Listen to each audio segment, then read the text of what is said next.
Okay, then let us start with today's session, right? Okay. Okay. Yes, sir. So Okay, sir. this is how pneumatic system and components or pneumatic systems is presented schematically. We had a little bit discussion earlier when we had started with this particular course, that there is a typical difference between hydraulic system and pneumatic system, and that difference we had discussed earlier. Let me just refresh it. Let me just review it. The major difference in hydraulic and pneumatic systems is the fluid which we are using. In hydraulic system, it was the fluid which was compressible or not compressible. In hydraulic system, what? Not compressible. Not compressible. And here, Not compressible. okay, here the fluid that we are going to use is air, and this fluid is compressible. That is the major difference, and therefore we have to use the compressor for compressing this fluid. So we have to take the fluid from the atmosphere. Another major difference is that the fluid that is to be used in hydraulic systems, let it be water, oil, or anything else, that costs something. But here in compressors, the fluid is available free of cost, right? That is another one more difference here.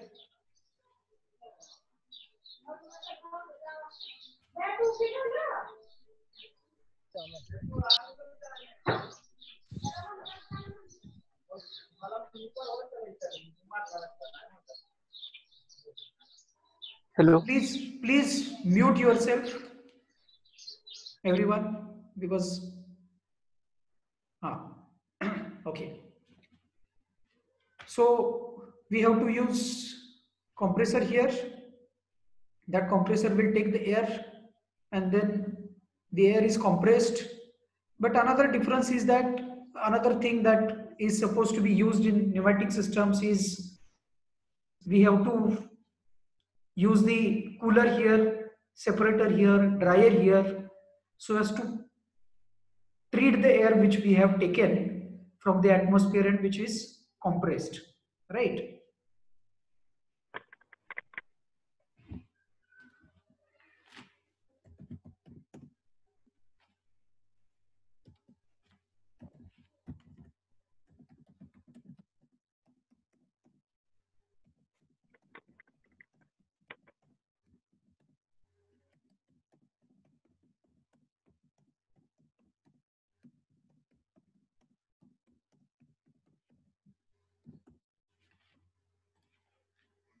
Okay, so air treatment is also something which is essential here. There was no such thing like water treatment. Another thing here is the compressor that are to be used are single stage compressor, double stage compressors. If a double stage compressor is to be used, then ultimately it need the heat exchanger or intercooler. Such heat exchanger intercooler was not required in hydraulic systems. Why? Because there was no increase in the temperature. Here there is increase in the temperature. There is increase in the temperature here, and that is the reason that we have to use heat exchanger, which we are going to see. We have to use the receiver here instead of the reservoir that was used in hydraulic system. We have to use receiver, right? And then there is something called a secondary air treatment. It means air is to be treated in number of ways. What are the types of air treatments that are happening here is lubricator, dryer. These are used so as to treat the air. So some of these components are used for primary air treatment and some other are used for secondary air treatment, right?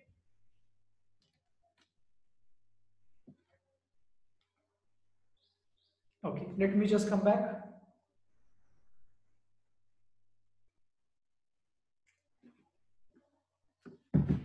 Right. So you will get an idea from this slide that this is what happens in a compressed air in the pneumatic system. Can you hear my voice? Yes, sir. Yes. Okay. Yes, sir. Okay. So I will continue. I'll continue. Swapnil, you raise the hand. Sir, yes. Let me know. Is there any question? No, Akash? no, sir. Okay. The voice. Okay. So compressed air in pneumatic system, you can see entire procedure here with the help of this flowchart. You can make use of such flowchart to show the entire procedure in any situation for explaining anything. So from here, the air comes from the atmosphere, air filter filters it, compressor which is driven by the engine drives the compressor. Now this compressor takes this air which is filtered by the filter, it compresses it. Now when the air is compressed by the compressor, its pressure is increased as well as temperature is increased. Then the air which comes from the compressor, there is some moisture in that compressed air. Therefore, then it has to go to this air dryer, and then after that air will go to receiver tank for compressed air, including safety valve and condensate drain. I guess I have shown you the compressor which is there in our institute in electrical laboratory, which is part of my compressor. Have you seen that compressor?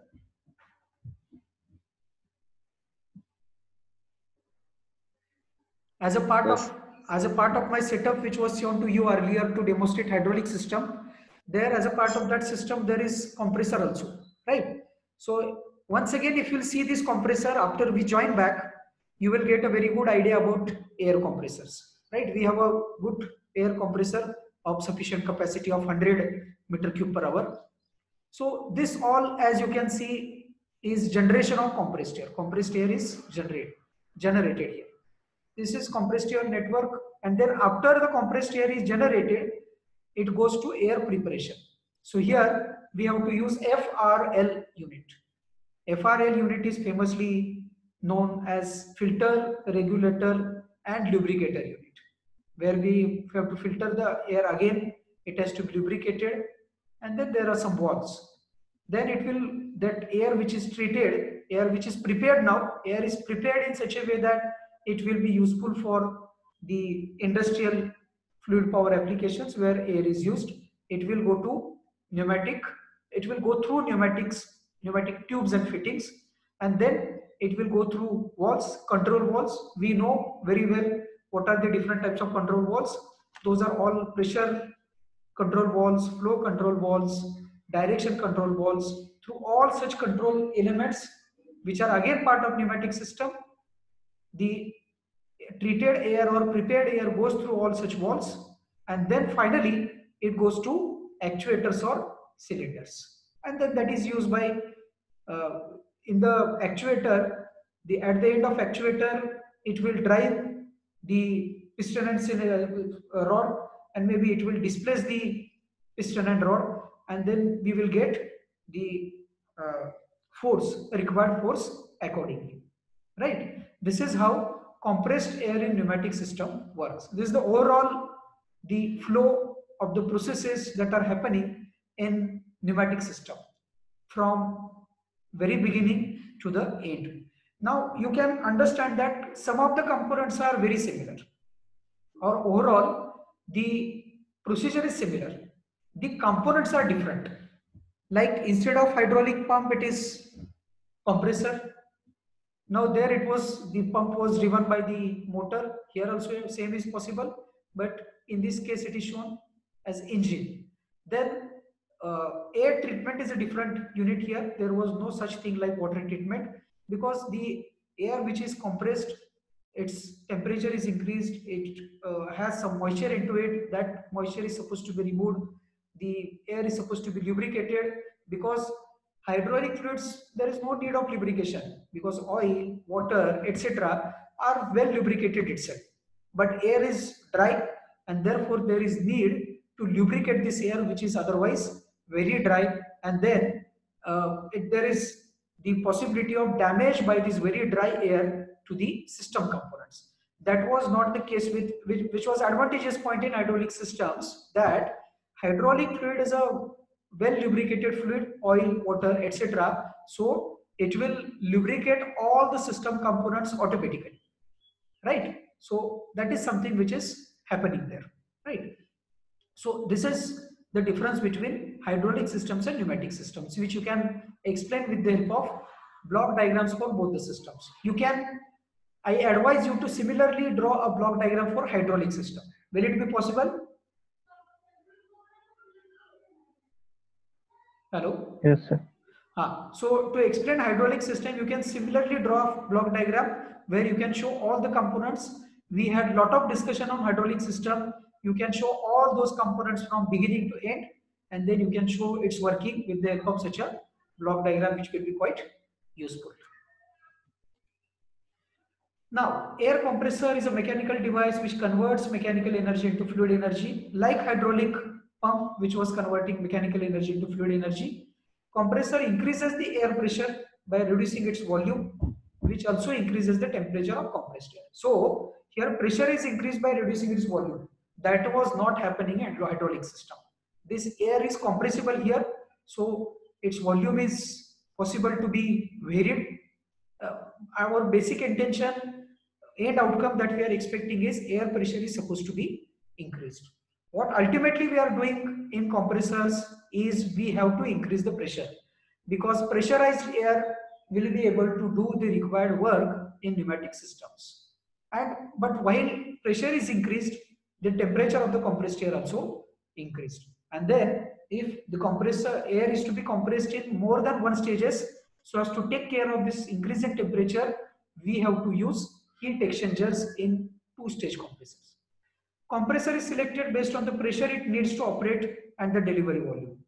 Compressor can be classified into two main types. Let us rather see the detailed classification of the compressor, and then we'll come back.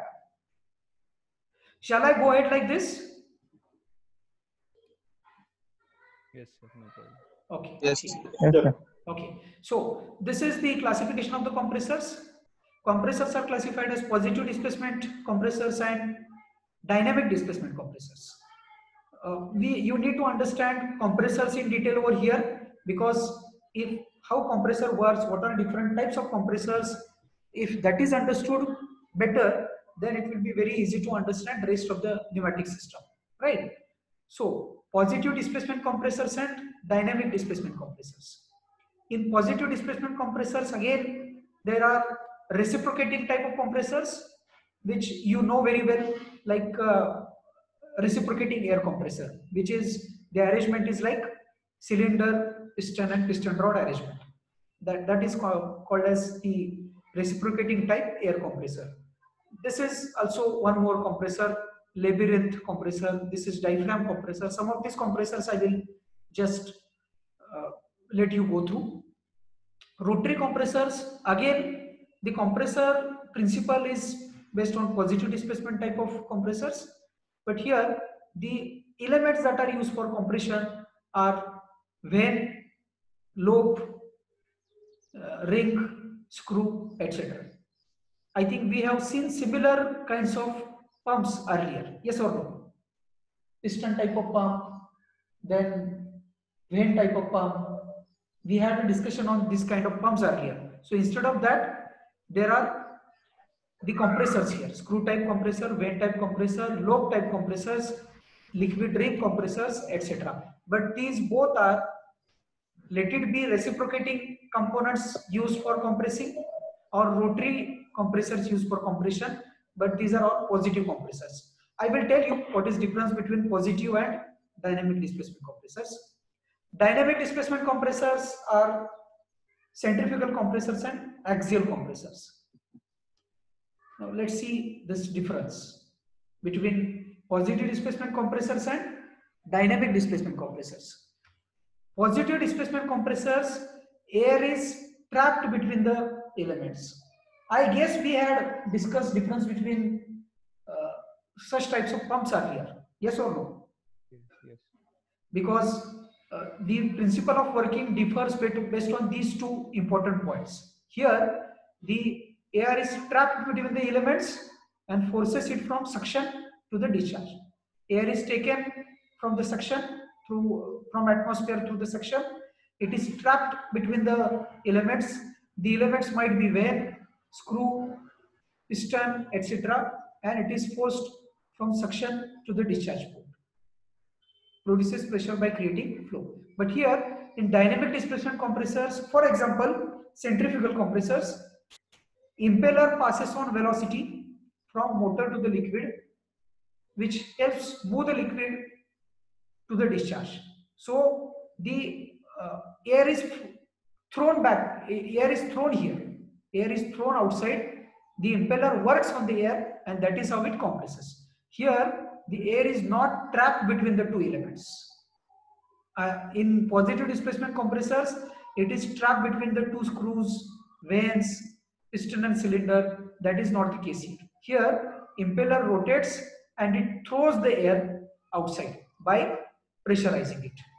And these are some other parameters of difference in case of dynamic displacement and positive displacement compressors. Here, dynamic displacement compressor best example is fan. You can just note down so that you will understand it better. Dynamic displacement compressors are fans, because in fans you can see that air is thrown outside after pressurizing. The impeller is working on the air, and then that is how it is compressing the air. So fan is example of dynamic compressors. Okay. Let me just check.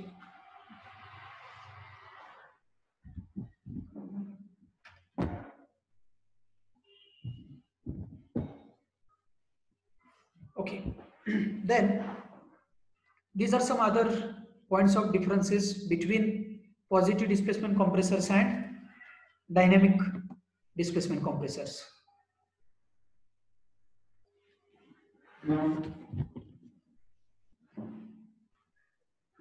Screen दिसत नाहीये sir. Screen दिसत नाहीये? नाही. हा दिसते आता. Okay. Let me just check.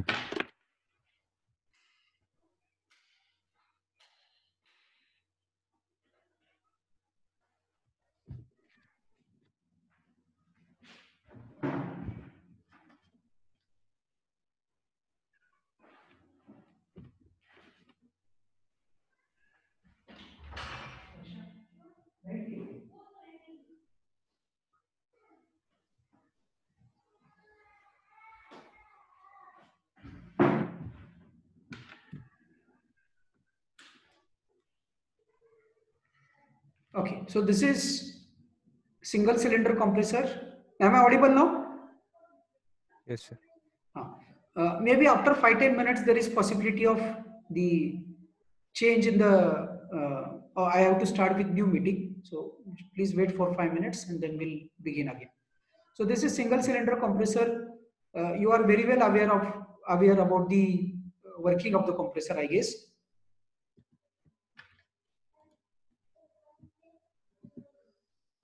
This is double acting compressor. See, we have seen single acting cylinders, double acting cylinders. It is the similar way in which the compressors are also working. What is difference between single acting and double acting? That the air is acting on one side of the piston or air is acting on both the sides of the piston. That is the point of difference.